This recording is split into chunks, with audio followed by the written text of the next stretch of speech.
शिया जम्मू और कश्मीर के अध्यक्ष आगा सईद हसन अल मौसवी ने ईरान पर इजरायली हमले पर प्रतिक्रिया दी और इसे मानवता के खिलाफ बताया। उन्होंने कहा कि अब ईरान को उन पर जवाबी हमला करने का अधिकार है। ईरान लगातार बता रहा है कि वो यूरेनियम और परमाणु स्थलों का इस्तेमाल विनाश के लिए नहीं बल्कि अपने फायदे के लिए कर रहे हैं, लेकिन इजरायल और अमेरिका चाहते हैं कि पूरी दुनिया उनका अनुसरण करे और उनसे आगे बढ़े। बहुत अफसोसनाक खबर है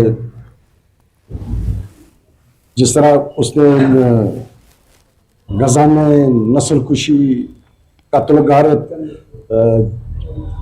जारी रखा है। रात के अंधेरे में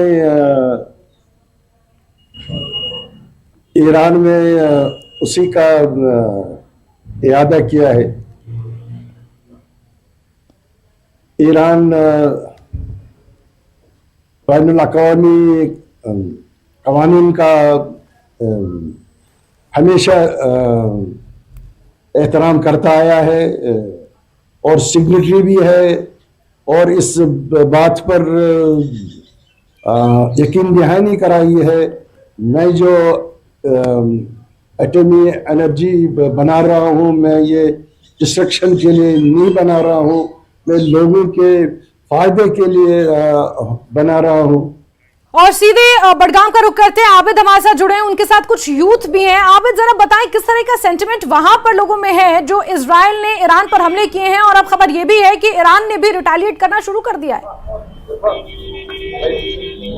बिल्कुल जसमीन, क्योंकि मेरे साथ कुछ जवान है। बडगाम चूंकि आपको पता है बिस्लेरी जो एरिया है ये पर्टिकुलरली ईरान को सपोर्ट कर रहा है। यहाँ पर लगातार हमने देखे हैं इस्राइल और ईरान के हक में यहाँ पर प्रोटेस्ट हुए इस्राइल के खिलाफ। ब्रिगेडियर धीमान एक बार हमारे साथ आ चुके हैं। ब्रिगेडियर धीमान, मेरा सवाल आपसे ये था कि क्या अमेरिका भी अब चपेट में आएगा, क्योंकि अभी बहुत जल्द मीटिंग भी होने वाली थी ईरान और अमेरिका की परमाणु मसले को लेकर। देखिए, मीटिंग अभी उनकी मास्केट में भी ऑन है, वो ओमान की मध्यस्थता में हो रही है।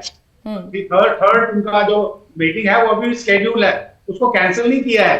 इसीलिए अमेरिका कोशिश कर रहा है कि जो इजराइल ने उसकी मर्जी के बगैर हमला किया है वो उससे थोड़ा सा डिस्टेंस करे ताकि कोई बातचीत में कोई मसला निकले। परंतु इजराइल ने थोड़ा प्रीएम्प्ट कर दिया है। परंतु हमें यही याद रखना है अल्टीमेटली इजराइल और अमेरिका एक साथ ही हैं। और जब ईरान की तरफ से जब हमला होगा, इजराइल के ऊपर जब हमला होगा, उसमें हुती, हमास और ये हिजबुल्लाह भी आएगा, क्योंकि हाइब्रिड वॉरफेयर होगा और ये डिफरेंट तरीके से अटैक किया जाएगा इजराइल के अगेंस्ट। तो वहां पे जब इजराइल को बचाने की बारी आएगी, उनकी एयर डिफेंसेस को मजबूत करने की बारी आएगी, तो अमेरिका मिलकर खड़ा होगा इजराइल के साथ। तो इसलिए ये लगता ही है कि अभी बाकी जो चल रही है, जो हमें नजर आ रहा है, इसके पीछे बहुत कुछ चल रहा है। बैक चैनल डिप्लोमेसी बहुत ज्यादा है, बैक चैनल डिस्कशन बहुत ज्यादा है, और ये एक बहुत बड़ा खतरा है।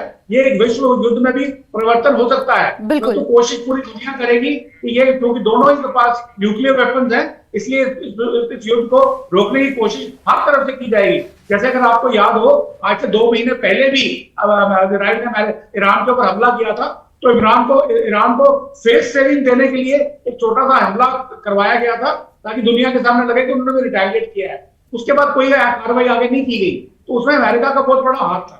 तो मेरे ख्याल में अमेरिका यहाँ भी, हालांकि नेतन्याहू उनके कहने से निकल गए हैं, तो कोशिश करेंगे कि एक फुल फ्लेज वॉर में ना तब्दील हो।